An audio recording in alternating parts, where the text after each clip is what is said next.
પણ પ્રેમ માટે મીરાથી માંડીને પછી ભગવાન પરમાત્મા સાથેનો પ્રેમ હોય તો ભલે, અને દુન્યવી પ્રેમ હોય તો ભલે, પતિ પત્ની વચ્ચેનો પ્રેમ હોય તો ભલે,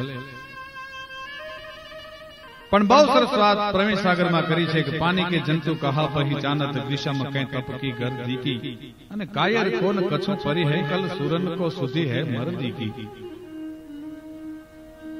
केसर की करी है कहा कीमत है परीख जहां हरदी की ये बेदर्दी ने प्रवीण जाने कछु वो तो जानत है दर्दी दर्दी की પાણીમાં રહેવાવાળા જીવડાને શું ખબર હોય કે ગ્રીષ્મ ઋતુના તાપ કેવા વહમાં હોય અને હળદરના ગાંઠિયાની ખબર ન પડતી હોય અને કેસરની કિંમત કેમ કરી શકે?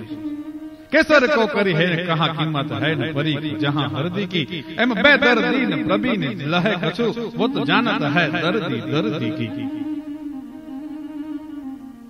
આપણે જે વાત કરી તો માણસના પ્રેમની વાત થઈ, પતિ પત્ની વચ્ચેના પ્રેમની વાત થઈ, પણ પક્ષીઓ પણ કેવો પ્રેમ કરી શકે એનો બહુ મજાનો પ્રસંગ છે. પ્રેમની વાતો જ એવી છે. અંબર તેંગ અતિ ઊંચી વહે ઘર મુંડી રસાતલ ઉતેંગ અથારી ને તુહી ને કે ગીરી સે અતિ શીતલ પાવક સે અતિ જારન હારી માહુર તે કટુ મીઠી સુધા ઉતે જીની અનુતે સુમેરુ તે ભારી એવી જાનત જાન ગજાનન માનત સાગર બાત સ્નેહ કી ન્યારી. અંબર તેંગ અતિ ઊંચી વહે, અંબર નામ આકાશ કરતા પણ પ્રેમની ધારા વધારે ઊંચી વહે છે, પાતાળ કરતા પણ વધારે ઊંડી છે, મેરુ પહાડ કરતા પણ મોટી છે, અણુ કરતા પણ નાની છે, વીક કરતા પણ કડવી છે અને અમૃત કરતા પણ મીઠી છે. ઈ જાનત જાન ગજાનન માનત સાગર બાત સ્નેહ કી ન્યારી.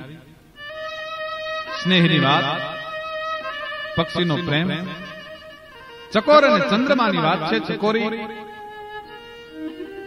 ચંદ્રમાની રાહ જોતા જોતા વિશ્વમાં એક જ પક્ષી એવું છે કે ચંદ્રનો ઉદય થાય એટલે ઝાડની ડાળીની હારે પોતાના બે પગને ભરાવીને ચંદ્ર જેમ ઉપર ચડતો જાય, એની ચાંચ અધર થતી જાય, એની દ્રષ્ટિ એની સામે લાગેલી હોય, ચંદ્ર જયારે હાથમે ત્યારે ઊંધા માથે થઈ જાય, અને બીજા દિવસનો ચંદ્રનો ઉદય થાય ત્યારે વળી પાછું ઉપર આવીને ચંદ્રને જોતું હોય, આખી રાત લટકતું રહે, પણ ચંદ્ર સિવાય બીજા કોઈના દર્શન કરે નહીં.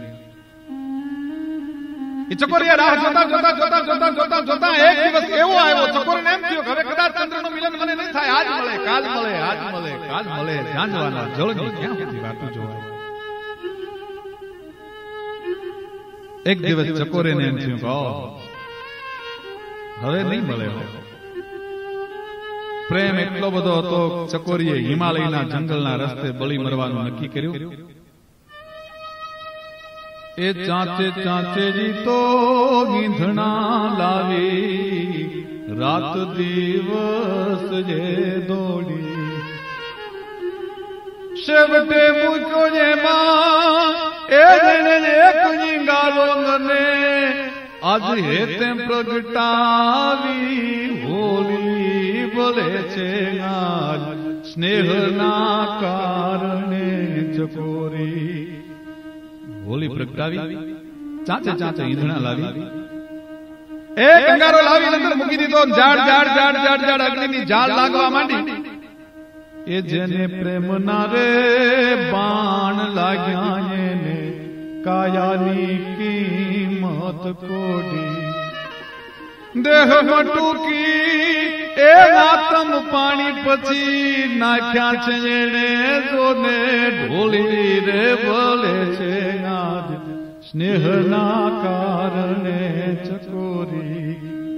કવિ નીકળ્યો, પ્રશ્ન કર્યો, હે ચકોરી આ હિમાલયના રસ્તે બળી મરવાનું કારણ શું? ત્યારે ચકોરી મૃત ચકોરી જવાબ આપે છે, હે કવિ ચકોર પક્ષી કોઈ દી બોલે નહીં, પણ કવિ જગતને શીખવાડે છે પ્રેમ કોનું નામ કહેવાય, પ્રેમ કોને કહેવાય. એ કવિ ચકોરના મોઢામાં શબ્દો મૂકીને શીખવાડે છે. કવિને ચકોરી વાત કરે છે કે હે કવિ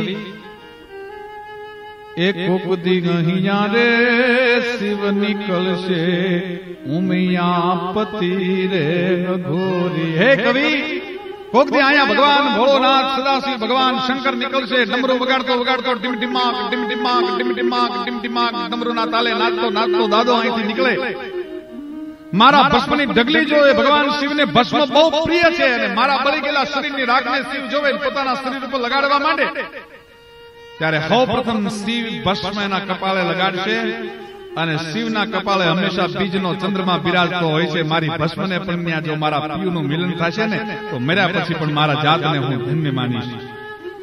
આનું નામ પ્રેમ કહેવાય. કે કોક દિગહિયા રે શિવ નીકળશે ઉમિયા પતિ રે ગોરી અને કાગ વિભૂતિ એ રંગડે ધરશે ને ફોલશે આશા મોરી બળે છે સ્નેહના કારણે ચકોરી. અને એટલા માટે કવિઓ એમ કે છે કે આવી તો અનેક પ્રેમની ગાથાઓ સૌરાષ્ટ્રની ધરતીમાં હંકરાણેલી પડી છે. તો એક કુંવર બચલું કુંજનું એક હૃદય રાણા